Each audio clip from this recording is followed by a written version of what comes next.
Diabetes is more common in transplant patients than the general population. If you have diabetes, your doctor may have to adjust your diabetes medications because the immunosuppressant medications you take after transplant may raise your blood sugars. But if you don't have diabetes, here are some tips on how to control your blood sugar levels and reduce your risk of diabetes. You should maintain a healthy weight, keep active, eat a balanced diet, and limit added sugars to less than 10% of calories per day. If your daily calorie intake is 2,000, then a maximum of 200 calories should be from added sugars. When reading food labels, pay close attention to the serving size. If you eat more than one serving, you will get more calories and nutrients. Keep an eye for added sugar terms like corn sweetener, high fructose corn syrup, and molasses, to name a few.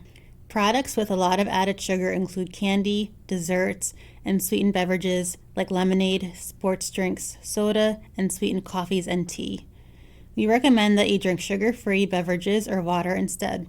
Also, choose fresh fruit instead of juice. You should pick whole grain breads, rice, and pasta rather than white or processed products. We also recommend following a consistent carbohydrate diet. Kidney transplant recipients are also at an increased risk of bone loss and fracture.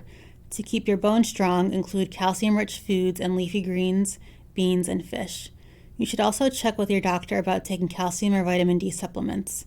In addition to calcium and vitamin D, phosphorus is an important nutrient for your bones and often low after kidney transplant. Include phosphorus-rich foods such as milk, yogurt, cheese, fish, and whole grains. When choosing dairy products, be sure to pick a low-fat option. We want to keep a heart-healthy diet. Anyone can get sick from eating contaminated food, but transplant recipients are at an increased risk because of immunosuppressant medications.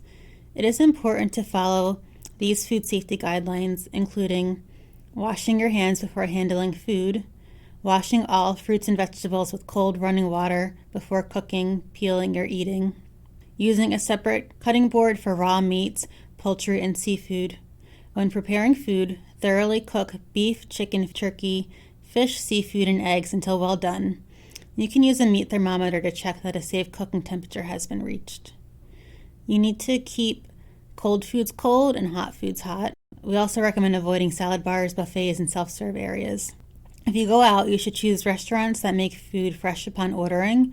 You also want to avoid undercooked meats, raw sprouts, unpasteurized dairy, raw juice, raw eggs, foods from street vendor, and foods that are visibly spoiled or moldy. After your transplant, you want to avoid grapefruit and grapefruit juice, like Fresca and grapefruit-flavored seltzer or sodas. Grapefruit can interact with the way your medications work in the body. We also recommend avoiding all supplements, herbal products, medications, and protein powders. If you do have any questions about these products, just check with your transplant team.